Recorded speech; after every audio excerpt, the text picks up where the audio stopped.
after weeks of devastating floods that hit the country, the federal government has finally come to the aid of the affected states. Minister of Humanitarian Affairs, Disaster Management and Social Development, Dr. Sadiya Umar Farouk, visited Bayelsa, Delta State, over recent floods that ravaged the state. In Bayelsa, the Deputy Governor, Senator Lawrence Erejiakpo, pointed out that initially the government and people of Bayelsa were not pleased with some of the remarks credited to the minister about the flood disaster in the state, that Bayelsa was now among the 10 worst affected states in the country. While in Delta, the federal government has announced the release of 105 metric tons of maize, 88.7 metric tons of sorghum, and 98.7 metric tons of gari for the victims of flood in the state. Sadiya Umar Farouk, who made the announcement on Tuesday during a visit, said the gesture was part of the efforts to ameliorate sufferings of the victims. Join us now on the morning show as we discuss the aftermath of the floods in Delta State and the federal government's intervention to victims. Is Charles Aniagwu, Delta State former Commissioner of Information. Welcome to the show. It's a pleasure to see you again. I'd like to go straight to it. Thank you very much. I'm not former, maybe because I'm speaking for the presidential candidate. Okay, so you're still information. Oh, yeah, so you're still the commissioner. Okay, we got that. Knock on wood. Thank you so much. Yeah. Real quickly, what was the response like? How long did it even take for the federal government to reach out to you? And how did you feel as a state? You feel let down by the federal government? Initially, if you recall, being able to raise the alarm at the earlier part of the year, warning states and indeed the federal government of an impending flood, which of course was enough for a number of states to take precaution. And here in Delta, we did take precaution beyond the fact that we had to prepare some grounds in form of IDPs. We were able to set up a committee, and then we also got orientation agency to move around some of these communities to impress it upon them on the need for them to take certain precautionary measures, which is why when you heard a number of fatalities, data didn't progress along that line. But beyond whatever the federal government have done now and what we have also tried to do, it is most important that we begin to embrace a much more preventive approach than the curative approach. What you see at the moment, whether you are providing food for the IDPs, or whether you are also asking them to leave troubled areas where they, of course, have their farmlands. And so it's not just where they live. You notice that no matter what you do in terms of them with shelter, that is very, very temporary. And in the course of time, return to their ancestral homes. And of course, by the time they get back, you know that everything will not be the same again, whether in terms of their homes or in terms of their farmland. And that is why we are saying that what is most important is for the federal government to galvanize all the states and see how we can begin to address it in a much more preventive approach than curative approach, which of course largely speaks to the need to dam two waterways, that is the River Benue and the River Niger. And then of course, even before while that is going on, for us to begin a process of desiccation of these waterways. Difficult for them to contain the volume of water they should contain ordinarily. And you say water must find its level. So once you have a whole lot of siltation, it means that the water level will now get to that point where it has to overflow the river banks. And you know what happens when that particular incident occurs. It finds its way to homes.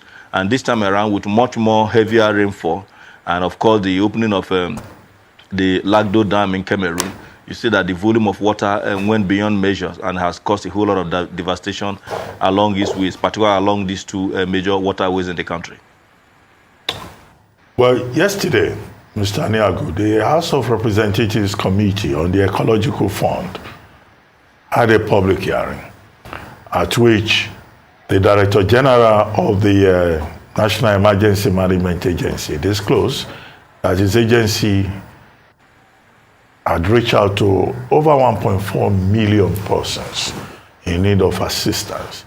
But at that event, the Honorable Member of the House of Representatives, Oguma Johnson, representing the Edo APC, said that the DG NEMA was lying, and he protested and he even staged a walkout, that people in his own community or in his state, they've not seen anybody from the federal government, and that he thought that was not good enough.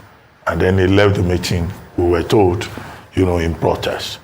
Now, The Minister of Humanitarian Affairs has been quoted as having made available to your state, Delta State, millions of tons of grains, food and non-food items. Is this true? What have you received? Have you also, in Delta State, received any financial support from the federal government?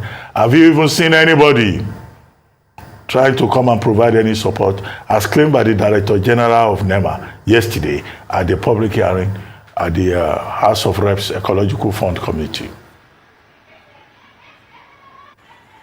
Well, to be fair to the federal government, certain form of assistance have been given to a number of states, but I will not also disagree with my brother. Things may be claimed to have been distributed. At the end of the day, everything doesn't trickle down the way it left Abuja or wherever it may have departed. It's one of the challenges of the country. It is possible for the federal authorities to have the intention of distributing 10 bags of rice, for instance, and you end up seeing possibly just about 3 bags. And so we are not where the thing is being disbursed, and then what gets to us. But I have also that the luck we had here is that the state government did so much beyond mobilizing from our own resources, where we have spent a reasonable amount of money. We were also able to mobilize the private sector and a whole lot of other political actors. The wife of the governor was the first to begin a process of distributing food items and some other burdens to a number of the IDP camps, followed by some of the candidates, particularly the PDP candidate, Sheriff Borowori, was able to also reach out to a number of these IDP camps. In Delta, we had 10 IDP camps. Individuals who decided not to come to the camps, we also devised a. Then we must also appreciate a number of well-meaning private individuals, including corporate bodies. They responded very well. In Delta, we even progressed to the level of having to organize a party for them to dance and enjoy themselves and then feel at home. So even when the governor visited, he made sure that a number of things they needed were provided. We also ensured that we registered them free of charge, because we do believe that even beyond the camps, there may be need for them to also have a cost to access Medicare. And so we are not providing them that Medicare only in camp. The governor asked that they should be registered for at least the next 1 year. Everybody who today is an IDP is going to enjoy free Medicare, so that in the case that in the event that they return to their homes and then they fall ill, because we do know that it's going to take a while for them to be able to bounce back, no matter the assistance which we are going to give them, because at the moment we have also worked out assistance that we're going to make available to them even as they begin to return to their homes. But beyond all that, just like I said earlier, we need to begin to put our effort towards a much more preventive approach. Otherwise, we will still get to 2023 and begin to repeat this same song. There are individuals to have they will benefit from federal authorities or elsewhere, where they may wish that it happens again, so that at the end of the day, somebody will tell you that we are giving 1 billion. Meanwhile, not up to $500 million may have been dispensed to these our brothers who are, of course, sacked by this perennial flood. So I will plead with those of us, my colleagues in the media, to begin to impress it upon government, particularly at the federal level, to adopt a much more preventive approach. Otherwise, individuals will begin to beat their chest that they did so well by bringing 2 bags of rice and 3 bags of beans, and then make it look as if they have done what nobody could do, and begin to wait for next year again. So it becomes more like a vicious circle. And so I am not here in data. We are not so much what have been given to them, even if it's important. What is much more important is how do we prevent this from happening next year, so that these funds that we're spending in providing food for those who ordinarily should be able to feed themselves will be available for us to tackle other needs of man, particularly in the area of infrastructure. But Mr. Charles, it's obvious, let me use the local data balance. It's obvious that we're not the year what, end of quote. That means we don't heed warning. You know why I said that? Because this exactly happened in 2012. I was in that Ugeli camp set up in 2012. And it was caused by a phenomenon sort of like this. A dam too was opened about 10 years ago in 2012. And we are here again at this point in time. So let me end of quote, we're not the hear what in local parlance, we don't heed warnings. But the question is, let's take stock. What has been given to Delta thus far? And what is the extent of damage? what has been given to Delta State? Have they gotten donations from corporate bodies, well-meaning Nigerians? What are these monetary breakdowns? Let's start from that level of accountability first, and then we now take of the extent of damage on land matter in Delta. Well, let me start from the rear, which of course is the issue of the impact. Actually, a number of farmlands have been affected, a number of homes, particularly in about 19 of the 25 local government areas were very much heavily impacted. The other 6 had some element of effect of the devastating effect of the flood, but at least they could cope because they have a larger percentage of those 6 local governments in the upland not submerged. But for the 19, we had a whole lot of devastating effect of the flood. And what we did, like I said earlier, is beyond asking them to move upland, is also to provide the necessary relief materials. And now they are about to begin to go back to their homes. Some of them are already going, they go home, they come back to the camp because now it is easier to feed in the camp than for them to easily just settle at home. And then coming to the issue of what we have received. As a state, I must tell you at the moment, maybe because I just came in yesterday, I've not, I'll reach out to the SSG to know exactly what the federal government did. I know that the federal government did intervene with respect to some relief materials, but mostly we have gotten a whole lot of assistance from well-meaning individuals who trust and believe in the call by the governor for them to be able to reach out to our brothers and sisters that have been affected, by this devastating flood. But as a state government, we have spent well over R1 billion in also trying to reach out by providing beddings. And then with what we have done now with respect to the contributory health, which we have extended to them free of charge beyond their stay in camp, we have also been able to at least largely mitigate the effect of the health condition that may have been triggered by their coming to a very unconducive environment. Because no matter what you say, no matter what you provide in camp, you cannot compare somebody who is living in camp to somebody who ordinarily may be living in their homes. And you also do know that this flood have sacked a number of schools. We have now directed our Ministry of Environment to proceed to begin to fumigate these different schools, preparatory for the return of academic activities in those schools. We have also asked that as soon as we close down the camps, the Ministry of Environment will also proceed to some of those camps, because a number of them are in schools, to also fumigate those areas so that those who will return to the camps will not for any reason get contaminated by whatever disease or whatever kind of thing that may have happened there that might not be too good in terms of health. But why we decide to give the free health is because it is easy for you to go and ask your brother, please give me half 2 bar of yam, let me cook for me and my children. But if you fall ill, it is not going to be easy for you to go to a pharmacy and ask them to please give you drugs free of charge. And you cannot easily also just go into a hospital and ask for free treatment. We have now registered them, giving them cards, so that even when they return to their ancestral homes, and in the event that they fall ill, they can go to any hospital, whether private or public, with that card and get treated free of charge. The government will pay for the next 1 year, all of them. And that is in addition to our ongoing free maternal health care, free under 5, those who are, who are less than 5 years of age. Those ones are continuous. But for other adults who ordinarily should have enrolled in our contributory health insurance scheme, because they are now displaced and we know that their source of income have been affected, the governor have directed that all of them should be registered and to access that particular scheme free of charge for the next 1 year. So, and that is to take care of whatever they may arise.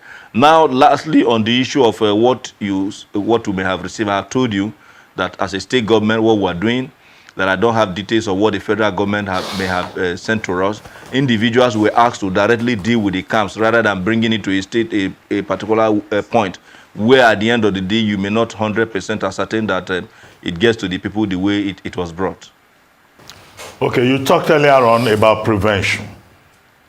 Now, what are those preventive measures, from your experience, that you think the government can take at both state and federal levels? And then second, what is the status now with regard to the flooding in Delta State now? Is the water receding or the problem is still the same?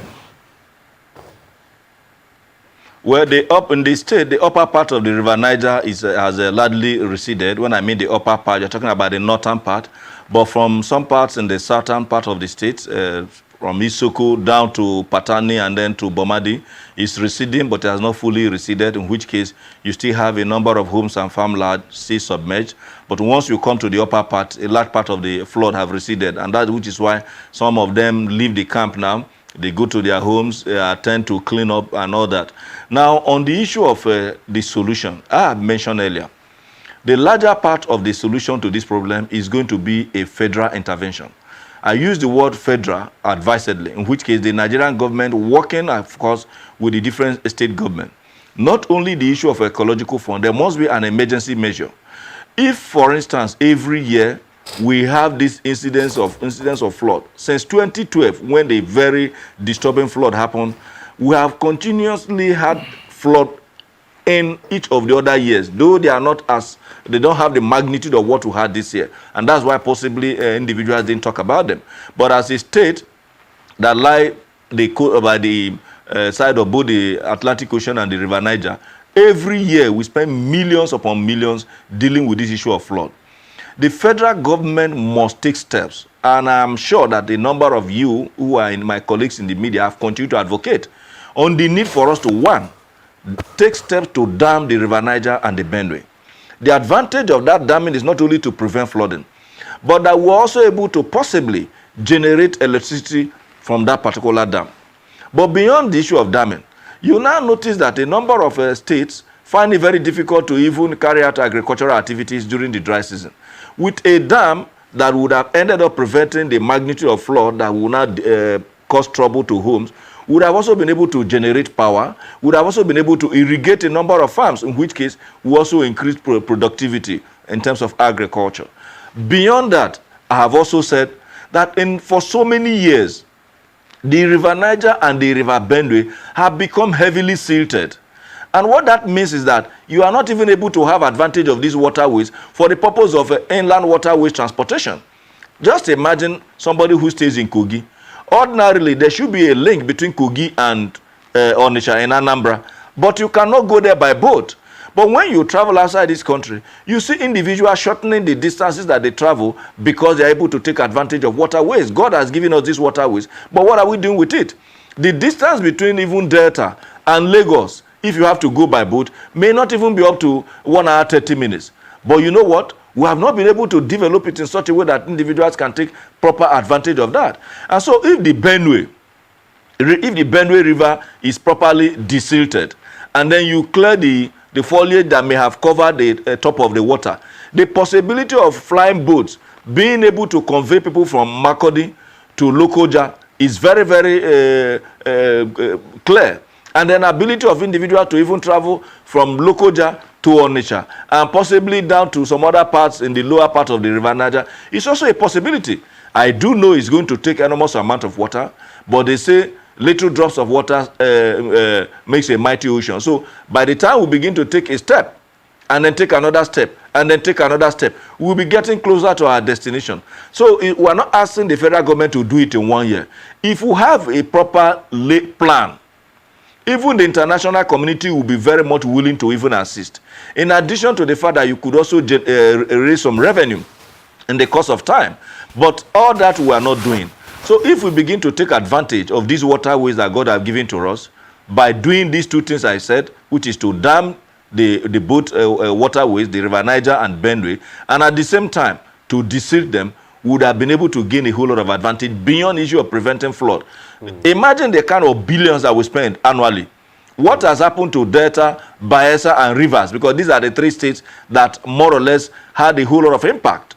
The amount of money spent, even by government, is enough to go a long way in preventing this annual effect of this flood.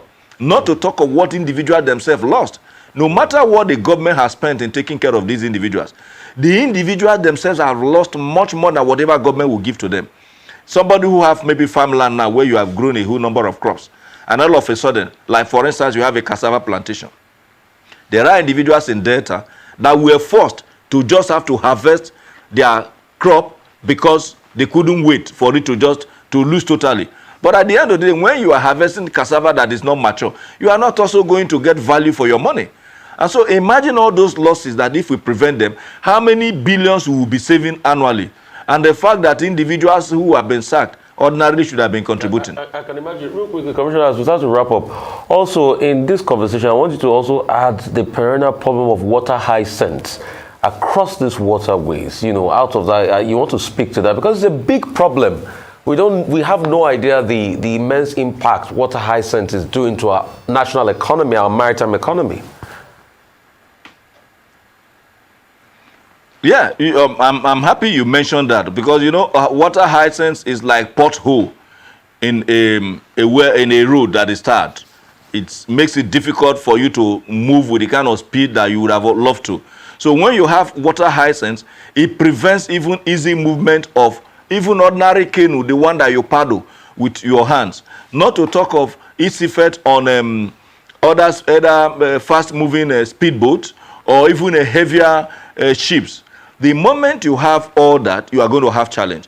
Now, beyond the issue of desiltation, which will even increase the speed and the volume of water in these water bodies, and I speak specifically of the River Benue and the River Niger as the two major waterways. Of course, we do have other inland waterways that empties into either any of these two or possibly flow straight to the River Niger. So, if we are able in the course of time, desilt, one, it will increase the volume and the speed. And once you have speed, the water hyacinths may not even have that kind of ease with which they settle on top of the water because water have got enough force to be able to push them out. But beyond that, the government must also take concrete steps to address the issue of water hyacinth even as they address the issue of siltation. Because once that is done, the advantage that we get from waterways is enormous. We are not, apart from fishing, the issue of proper movement of people, the issue of water also available for agriculture, the issue of water now being able to make it possible for people to move. Imagine when people import their products. Who says that somebody should not have been able to take their product all the way to either Warri in Delta or One in rivers, and then you, through these waterways, you are able to bring it in even up to Lokoja.